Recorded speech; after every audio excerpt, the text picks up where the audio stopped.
السلام علیکم۔ World informative channel میں ایک بار پھر سے خوش آمدید۔ آج ہم جس ملک کے بارے میں بتانے جا رہے ہیں اس کو دنیا کی جنت بھی کہا جاتا ہے۔ یہ ملک نہ صرف خوبصورت ہے بلکہ بہت سے نئے شادی شدہ جوڑوں کے لیے ٹریول ڈیسٹینیشن بھی ہے۔ قدرتی خوبصورتی سے مالا مال ہونے کے ساتھ ساتھ یہ ملک اپنی چاکلیٹس اور لگژری گھڑیوں کی وجہ سے بھی دنیا میں اپنا لوہا منوا چکا ہے۔ دنیا کے خوش ترین ممالک میں شمار اس ملک کے شہری نہ صرف محنتی ہیں بلکہ اپنی زندگی کو بھی بہت اچھے طریقے سے انجوائے کرتے ہیں۔ یہاں پر رہنے والے لوگ اتنے مہذب ہیں کہ دوستو اس ملک میں جرائم کی شرح تقریباً نہ ہونے کے برابر ہے۔ وسطی یورپ میں واقع اس ملک کو ہم سوئٹزرلینڈ کے نام سے جانتے ہیں۔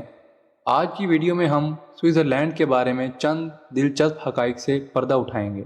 اس سے پہلے دوستو اگر آپ ہمارے چینل پر نیو ہیں تو چینل کو لائک اور سبسکرائب ضرور کریں۔ دوستو کیا آپ جانتے ہیں کہ سوئٹزرلینڈ میں 4 سرکاری زبانیں بولی جاتی ہیں جن میں جرمن، فرانسیسی، اطالوی اور رومانش شامل ہیں۔ یہ اسے متنوع اور ثقافتی لحاظ سے امیر ملک بناتا ہے۔ دوستو یہ ملک کئی ہمسایہ ثقافتوں سے متاثر رہا ہے۔ سوئٹزرلینڈ کے قدیم ترین باشندے سیلٹس تھے جو تقریباً 500 قبل مسیح میں پہنچے تھے۔ انہیں بعد میں پہلی صدی قبل مسیح میں رومیوں نے فتح کیا جنہوں نے پورے ملک میں بہت سے شہر اور سڑکیں قائم کیں۔ رومیوں کے بعد الیمانی ایک جرمن قبیلہ تھا جس نے سوئٹزرلینڈ میں پہلی جرمن سلطنت قائم کی۔ قرون وسطیٰ میں سوئٹزرلینڈ چھوٹی آزاد ریاستوں میں تقسیم تھا جسے کینٹن کہا جاتا تھا۔ سوئٹزرلینڈ کی کثیر لسانی فطرت کا پتہ اس کی کنفیڈریشن آف کینٹن ہونے کی تاریخ سے لگایا جا سکتا ہے جو 1219 میں تشکیل ہوئی۔ ہر کینٹن کی اپنی زبان اور ثقافت تھی جس کی وجہ سے 4 سرکاری زبانوں کی ترقی ہوئی۔ جرمن سب سے زیادہ بولی جانے والی زبان ہے، اس کے بعد فرانسیسی اور اطالوی ہیں۔ رومانش ایک اقلیتی زبان ہے جو بنیادی طور پر ملک کے مشرقی حصے میں بولی جاتی ہے۔ اس کے ساتھ ساتھ سوئٹزرلینڈ کی کثیر لسانی فطرت اس کی ثقافت میں بھی جھلکتی ہے۔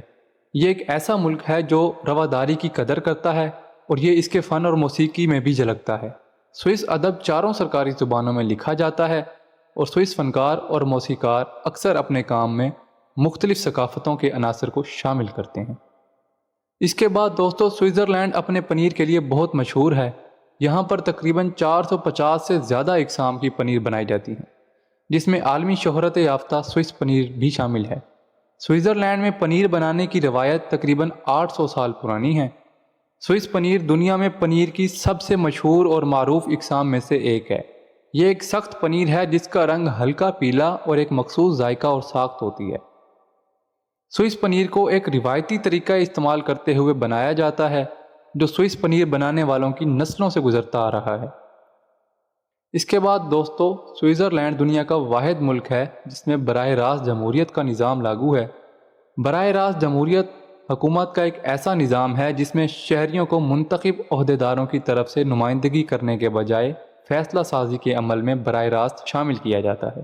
سوئٹزرلینڈ میں شہریوں کو ریفرنڈم نامی ایک عمل کے ذریعے نئے قوانین تجویز کرنے کا حق حاصل ہے۔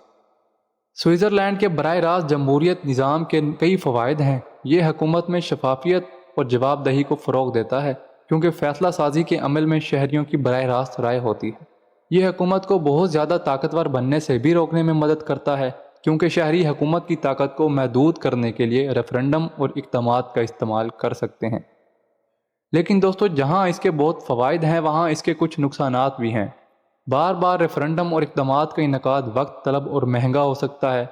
اس کے ساتھ ساتھ شہریوں کے پیچیدہ مسائل پر باخبر فیصلے کرنا بھی مشکل ہو سکتا ہے۔ دوستو کیا آپ جانتے ہیں سوئٹزرلینڈ دنیا کا سب سے بڑا چاکلیٹ پیدا کرنے والا ملک ہے جو تقریباً ہر سال 1,80,000 ٹن سے زیادہ چاکلیٹ تیار کرتا ہے۔ یہ چاکلیٹ اپنی ہموار ساخت اور منفرد ذائقے کے لیے مشہور ہے۔ سوئس چاکلیٹ کی ایک بھرپور تاریخ ہے جو 17ویں صدی کی ہے جب چاکلیٹ کو پہلی بار ملک میں متعارف کرایا گیا تھا۔ سوئس چاکلیٹ اعلیٰ قسم کے کوکو بینز سے بنتی ہیں جو گھانا، ایکواڈور اور وینزویلا جیسے ممالک سے درآمد کی جاتی ہے۔ پھلیاں بھون کر پہلے ان کو باریک پاؤڈر میں پیس لیا جاتا ہے، پھر چینی اور دودھ کے پاؤڈر ملا کر ایک ہموار پیسٹ بنا دیا جاتا ہے، پھر اس کو ایک کوئنچنگ نامی مرحلے سے گزارا جاتا ہے جو اس کو ایک ذائقہ اور ساخت مہیا کرتا ہے۔ دوستو دنیا کی بہت سی مشہور چاکلیٹ برانڈز جن میں ٹوبلرون اور نیسلے بھی شامل ہیں وہ سوئٹزرلینڈ کی ہی ہیں۔ روایتی چاکلیٹ بارز اور ٹرفلز کے علاوہ سوئس چاکلیٹرز تخلیقی چاکلیٹ بنانے کے لیے بھی مشہور ہیں۔ ان میں چاکلیٹس کے مجسمے، چاکلیٹس کے ڈھکے پھل اور یہاں تک کہ چاکلیٹ فیشنز بھی شامل ہیں۔ دوستو گھڑیاں پہننے کا شوق کس کو نہیں ہے، لیکن کیا آپ جانتے ہیں سوئٹزرلینڈ دنیا بھر میں اپنی لگژری گھڑیوں کی صنعت کے لیے جانا جاتا ہے۔ سوئس گھڑیاں اپنی درستگی، معیار اور کاریگری کے لیے مشہور ہیں اور دنیا بھر میں گھڑیوں کے شوقین ان گھڑیوں کی طلب کرتے ہیں۔ یہ ملک دنیا کی مشہور لگژری واچ برانڈز کا گھر ہے، جن میں رولیکس اور اومیگا شامل ہیں۔ سوئس گھڑیاں روایتی طریقوں اور اعلیٰ معیار کے مواد کا استعمال کرتے ہوئے بنائی جاتی ہیں، جن میں سونے اور پلاٹینم جیسی قیمتی دھاتیں، یہاں تک کہ عمدہ چمڑے کا بھی استعمال کیا جاتا ہے۔ سوئس گھڑی سازی انتہائی ہنرمند اور مخصوص پیشہ ہے، اور یہ گھڑی سازی نہ صرف سوئٹزرلینڈ کی ایک اہم صنعت ہے، بلکہ یہ ملک کے ثقافتی ورثے کا بھی ایک اہم حصہ ہے۔ سوئس گھڑیاں بنانے والے اپنے ہنر پر بہت فخر کرتے ہیں، اور دنیا کے بہت سے اعلیٰ گھڑی ساز سوئٹزرلینڈ میں تربیت یافتہ ہیں۔ اس کے بعد دوستو دنیا میں جنت کہلائے جانے والا یہ ملک تقریباً 1500 سے زائد آبشاروں پر مشتمل ہے، جن میں مشہور رائن آبشار بھی شامل ہے، جو یورپ کی سب سے بڑی آبشار ہے۔ ان کے ساتھ ساتھ سوئٹزرلینڈ اپنے پہاڑی بلاکس کے لیے بھی جانا جاتا ہے، جو دنیا کے سب سے دلکش نظارے پیش کرتے ہیں۔ سوئس ایلپس سوئٹزرلینڈ میں سب سے مشہور پہاڑی بلاکس ہیں، اور وہ پورے ملک میں پھیلے ہوئے ہیں۔ ایلپس بیرونی سرگرمیاں کی ایک وسیع رینج پیش کرتا ہے، بشمول اسکیئنگ، سنو بورڈنگ اور ماؤنٹین بائک۔ سوئٹزرلینڈ میں بہت سے مشہور پہاڑی بلاکس میں سے ایک میٹر ہورن ہے۔ یہ سوئٹزرلینڈ کے ویلس علاقے میں واقع ہے اور ایلپس کی بلند ترین چوٹی میں سے ایک ہے۔ میٹر ہورن اپنے منفرد شکل کے لیے جانا جاتا ہے، کوہ پیماؤں اور پیدل سفر کرنے والوں کے لیے ایک مقبول مقام ہے۔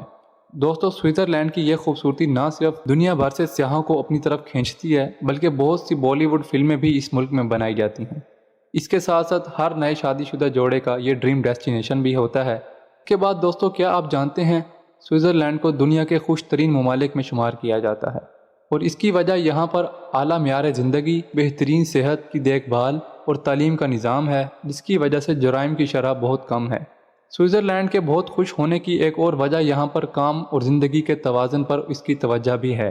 ملک میں کام سے وقت نکالنے کا ایک مضبوط کلچر ہے۔ زیادہ تر ملازمین ہر سال کم از کم 4 ہفتوں کی تنخواہوں کی چھٹی کے حقدار ہیں۔ یہ لوگ اپنے خاندانوں کے ساتھ زیادہ وقت گزارنے کو ترجیح دیتے ہیں اور انفرادی اور سماجی سرگرمیوں میں بڑھ چڑھ کر حصہ ڈالتے ہیں۔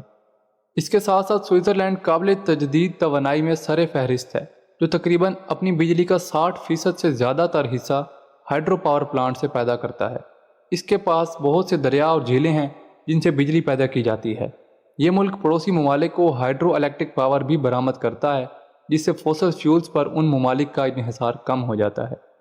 سوئٹزرلینڈ ونڈ انرجی میں بھی سرمایہ کاری کر رہا ہے، اور کئی ونڈ فارمز پہلے سے کام کر رہے ہیں اور مستقبل کے لیے مزید منصوبہ بندی بھی کر رہے ہیں۔ ملک کا پہاڑی علاقہ اور تیز ہوائیں اسے ونڈ انرجی کی پیداوار کے لیے ایک مثالی مقام بناتی ہیں، اور سوئس حکومت نے 2035 تک 4000 گیگا واٹ بجلی پیدا کرنے کا ہدف مقرر کیا ہے۔ دوستو ہم پاکستانی سوئٹزرلینڈ کو ایک اور وجہ سے بھی جانتے ہیں، وہ ہے ان کا نظام بینکاری، کیونکہ ہمارے بہت سے سیاستدان اپنی بلیک یا کرپٹ منی کو ان کے بینکوں میں جمع کرواتے ہیں، کیونکہ ان کا نظام بینکاری ان کو تحفظ فراہم کرتا ہے۔ سوئٹزرلینڈ میں بینکنگ کی ایک طویل تاریخ ہے جو قرون وسطیٰ سے تعلق رکھتی ہے۔ جب دولت مند تاجروں نے اپنا پیسہ مقامی بینکروں کے پاس جمع کرنا شروع کیا، آج سوئس بینکنگ انڈسٹری رازداری کے قوانین پر سختی سے عمل پیرا ہونے اور کلائنٹ کے اثاثوں کی حفاظت کی وجہ سے دنیا بھر میں مشہور ہے۔ آخر میں سوئٹزرلینڈ ایک بھرپور تاریخ، ثقافت اور قدرتی خوبصورتی کے ساتھ ساتھ ایک دلچسپ ملک ہے۔ یہ بیرونی شائقین سے لے کر چاکلیٹ سے محبت کرنے والوں تک ہر ایک کے لیے کچھ نہ کچھ پیش کرتا ہے۔ تو دوستو کیا اگر آپ کو ایک ایسے خوبصورت ملک میں جانے کا موقع ملے تو کیا آپ ایسے ملک کا سفر کریں گے؟ کومنٹ سیکشن میں لازمی بتائیے گا۔ تو یہ تھی ہماری آج کی ویڈیو۔ چینل کو لائک، شیئر اور سبسکرائب ضرور کریں۔ ملتے ہیں پھر نئی ویڈیو کے ساتھ، تب تک کے لیے اللہ حافظ۔